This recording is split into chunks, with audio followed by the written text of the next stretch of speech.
What's going on, everyone? Welcome back to my YouTube channel. Justin here. This is the continued restoration of my 2011 Lotus Evora S, and I have some fantastic news, namely the crate that I've been waiting on from London.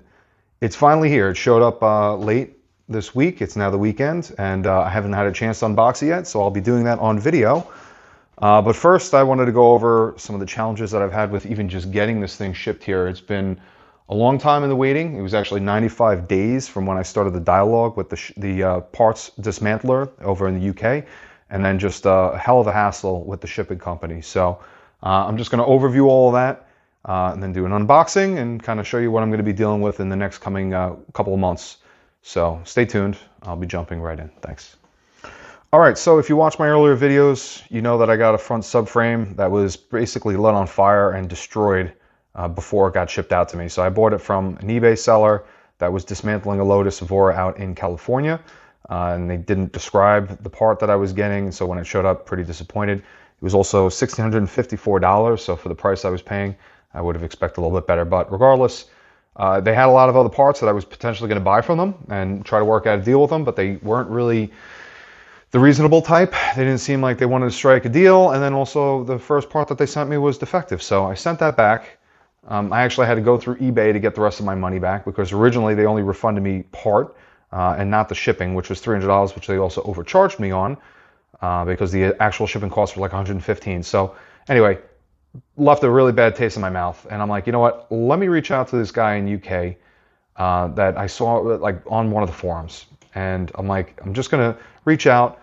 He's a dismantler over in the UK, and maybe I'll just be able to get everything from him. So sure enough, I was able to contact a couple people, but Steve Wood from eMotorsports, or Elise Spares, has been an absolute, gem. I mean, this guy is just, we became like friends through this whole ordeal. So I reached out to him, I explained the situation, I told him basically this whole parts list. He was very reasonable with the prices.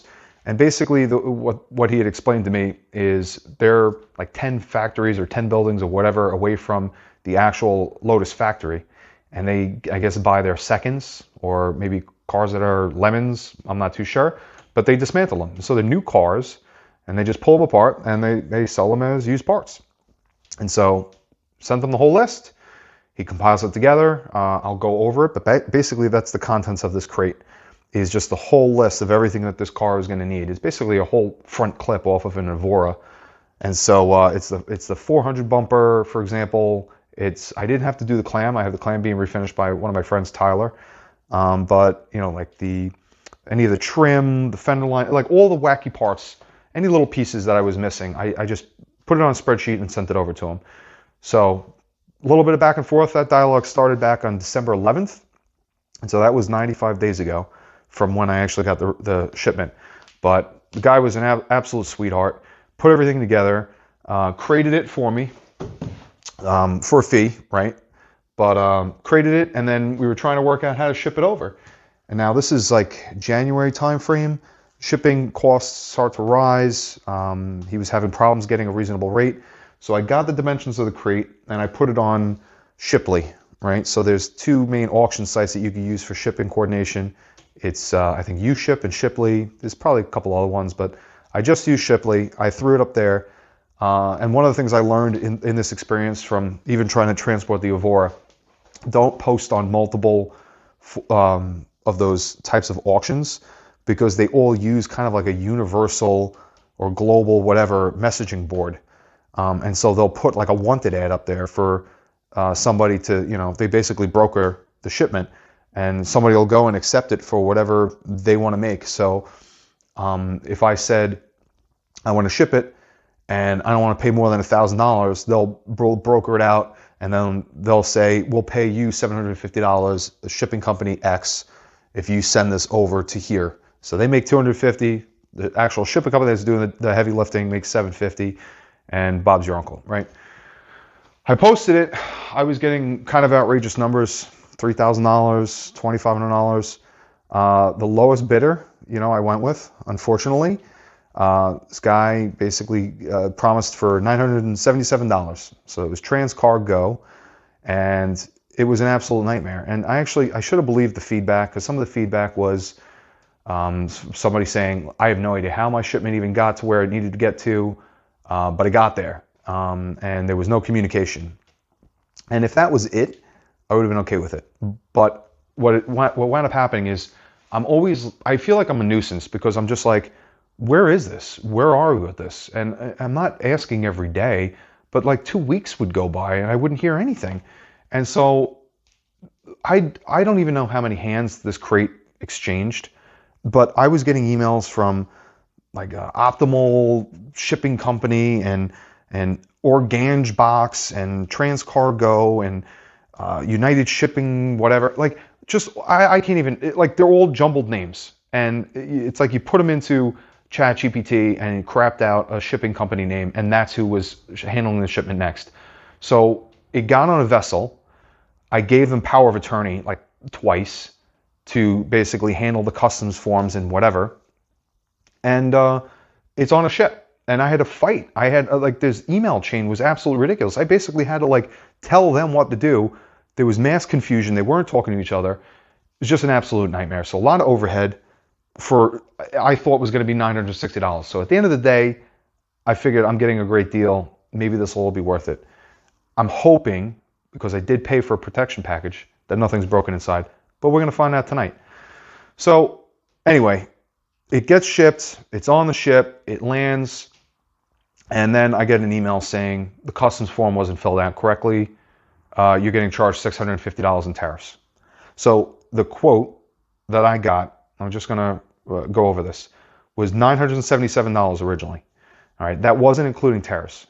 I was told everything else was going to be included. Now I'm getting $650 in tariffs because they put it in the wrong classification. They put it in extruded processed aluminum from raw materials not sourced in the US. Okay, it understands why that would be getting additional tariffs from Trump. Okay, I don't want to make this a political post. I get that, but that's not what this is. They're used car parts. So wrong classification, but I get banged for it anyway. A little bit back and forth. I relent, because they said if they change the classification now, I'm going to get potential fines, and then they're going to do an audit potentially. They're going to open up the crate.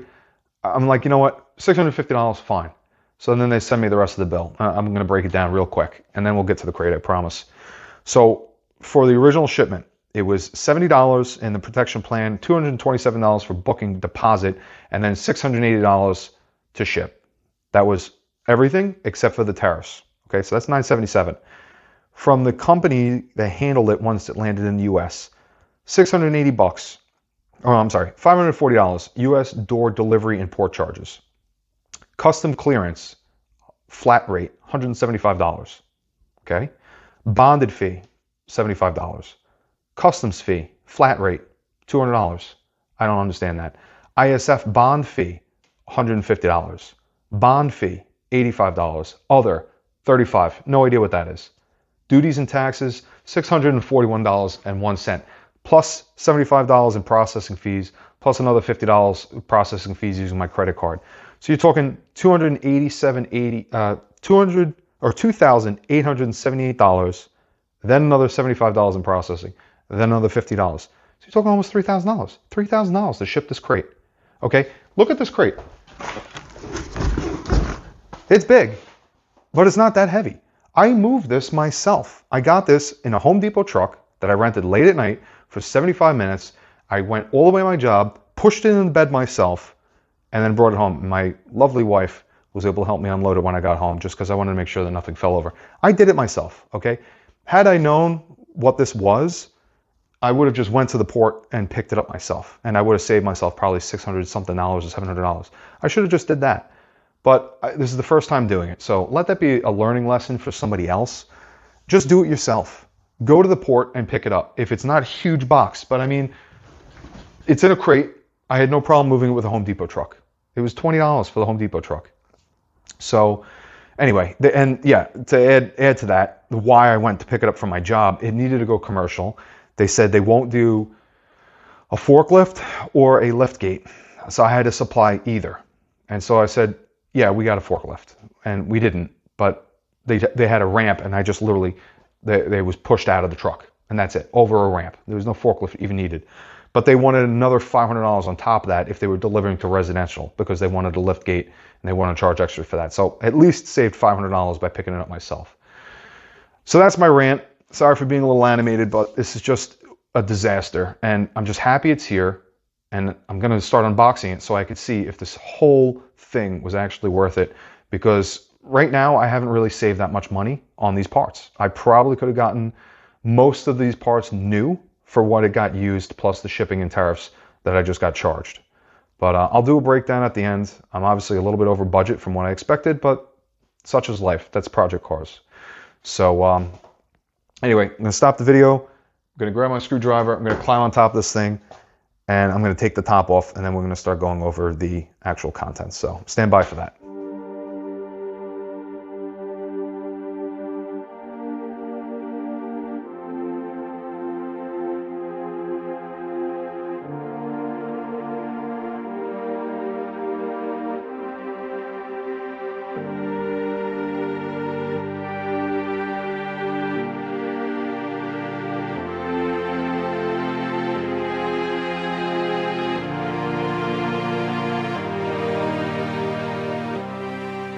All right, so I finished unboxing this crate. I broke it down because it was getting pretty cramped in here, and now just going to go through everything that I have. Happy to say that I compared it with the invoice that I had sent over to Steve, or that he sent back to me after the spreadsheet that I sent to him, and everything's accounted for. So super excited that I got all the parts I needed, I think. There's obviously going to be some little bits I could already tell, like with the front bumper, because it's off of 400. I'm going to have to get a couple little trim pieces to finalize that, but that's okay. So anyway, let me walk you through this so you can see what I'm dealing with here. First, these were on bonus, I guess you can say, but I paid for them. So when I originally started the dialogue, I needed the rear diffuser and the reverse trim finishing panel that has the reverse sensors in it.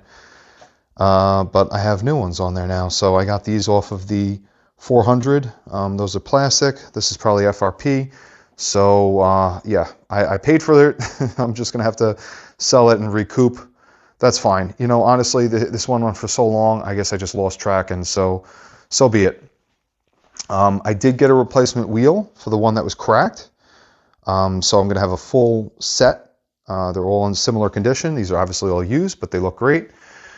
Front subframe, this is the big one, right? This is the one that was extremely hard to get and very expensive. I think Lotus wanted something like, it's over $6,000 if you could get it. It was difficult to find, and it would have had to been imported, and who the hell knows what the tariffs would have been at this point. Behind it, safely tucked in the corner here, is the windshield. Now, I didn't unbox this. I didn't fully take it out of the packaging. I don't want to. So call me stupid, but it's packaged so well, I'm just going to leave it here in the corner of the garage so that no pets, no kids, nobody can touch it. So it's just going to sit here. I'm going to schedule the installation of the windshield, and then I guess we'll find out then, right? But I have the trim that I needed for the install, and this is intact. I did already get a quote from a windshield installer. They said $400 to $600 to put this thing in. And so I'm just going to have them come here. They'll handle it. And then, hey, if they break it, they broke it, and then they'll be charged with finding me a new one at like $2,500. I got the gutter. Those are hoses that are plastic hoses off of it. They're broken, so I'll just figure something else out. Not too worried about it. Power steering rack, that was another hard one to get. This is like $1,800. I don't even remember what he charged me, but it was definitely got it for a song. Happy with that. It has the 2 tie rods too. The one tie rod was obviously bent. Control arm, or wishbone, whatever you want to call it. There's the top that was bent, or that's the bottom. That's the bottom. That's the bottom. Washer pieces, I got the bottle. I just needed the pumps and the fluid sensor. The fluid sensor is a little wonky. I'm going to have to look at it. Air dam, the one that was in the car, was smashed. We got the rear seat that was missing. Don't know why it was missing. And the under tray. And if you want to laugh, there's the one that was on the car. So, yeah, it's like tinfoil, basically. It's smashed up really good. And then here's the nice used one, but in very good shape. So, happy with that. And I also got a fender liner. The last big piece is the bumper. So this is all for 400, and I just test fit it. It makes sense to get it out of the way anyway. And you can see it's mostly a bolt-up ordeal, I've heard. There's some modifications, and then you can see like the corners. You know, I'm going to have to get the grills to fill that. So I'll figure it out. But this is going to have to go out for painting, so I'm going to take a bunch of pictures of it so I know what's missing. And then I'll start ordering that. And then my boy Tyler, that's doing the front clamshell, he's going to spray this at the same time, so that'll match. So the front will all be the same, painted the same. And then the A panels, that'll be carbon. So hopefully with the front, you really won't even be able to tell that this thing was too banged up. So those are the big pieces. That's what I've been waiting on this entire time. And yeah, that's pretty much it. So calling Tyler, letting him know that I got the bumper. And then I got to get down to this, unbolting the front subframe. So I got the bolts here that tie it. I got all the pieces that need to come off. And I purposely didn't touch this because I really just want to do a bolt-on or bolt-off, bolt-on affair. I got the service manuals. It really shouldn't be that hard to go through, but I want to be able to take all the stuff off, put it gently on this side of the garage, and then put it all right back in one day or one weekend. Let's say one weekend. So yeah, that's being optimistic. We'll see how it actually goes, but I'm very excited now that I got all these parts, and it's really just down to my late night regimen again to get this thing pushed over the finish line. And then the last thing I'll say, I'm happy to report that I paid the taxes on the title. So I brought it down to the DMV. They acknowledged that it's a salvage title, and I paid the taxes on it. So that's all squared away. They gave me the paperwork to submit for the rebuild, so I could get the car inspected after I put everything back together. So now it's a rush. Get the car together, file the paperwork to Albany, and then however long that takes to process, they said it could take up to 2 months, but then that's when I'll get the appointment to get the car inspected. So going to be getting down to it and trying to get this thing done as quickly as possible. So anyway, more content coming soon, obviously. So stay tuned. And if you like this, subscribe, and I'll see you in the next video. Thanks.